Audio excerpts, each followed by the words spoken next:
নমস্কার বন্ধুরা, আমি হলাম রূপম। আজকে যে ভিডিওটা আমি চালু করতে চলেছি, এটা একটা মিনি ভ্লগ না, মানে আসলে আমিও এনজয় করছিলাম। নতুন নতুন বাজি কিনেছি নুঙ্গি থেকে, তো বাজি ফাটানো মজা করছিলাম।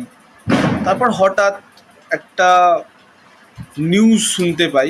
আমাদের আহ, বাড়ির আশেপাশেই একটা খুব বাজে দুর্ঘটনা ঘটে।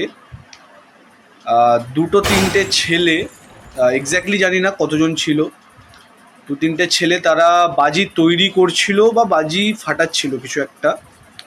তো ওখান থেকে তারা অগ্নিদগ্ধ হয়ে মারা যায়। তো এই যে কালী পুজো, Deepavali, the festival of lights, অবশ্যই আমরা কেন বাজি ফাটাবো না? বাজি অবশ্যই আমাদের ফাটানো উচিত, কিন্তু সেফটি নিয়ে। সেফটিটা আমাদের খুবই দরকার। কেন কি, হয়তো তোমাদের কাছে বা নিজের কাছে তোমার লাইফটা অতটা দামি নাও হতে পারে, কিন্তু তোমার ফ্যামিলির লোকজন বা আরও যত প্রতিবেশীদের জন্য তোমার লাইফটা অনেক প্রিশিয়াস। তো আমার আজকে এটুকুই বলার সবাইকে যে যে এই দিওয়ালিতে আমরা যাতে একটু সেফলি, যাতে সব রকমের জিনিসের থেকে, এই সব ধরনের জিনিসের থেকে যাতে অগ্নিদগ্ধ না হতে হয় আমাদের।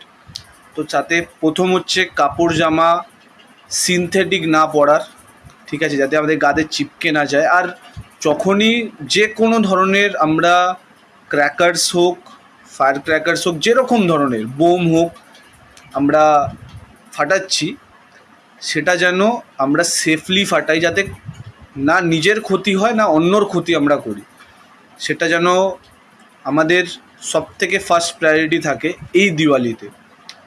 তো আজকের জন্য এটুকুই। আপনাদের কাছে এটাই রিকোয়েস্ট যে আপনারা ভালোভাবে এই দিওয়ালিটা মানান, কালী পুজোটা মানান, অ্যান্ড অন্যদেরকেও মানাতে দিন। আজকের জন্য এটুকু। Thank you.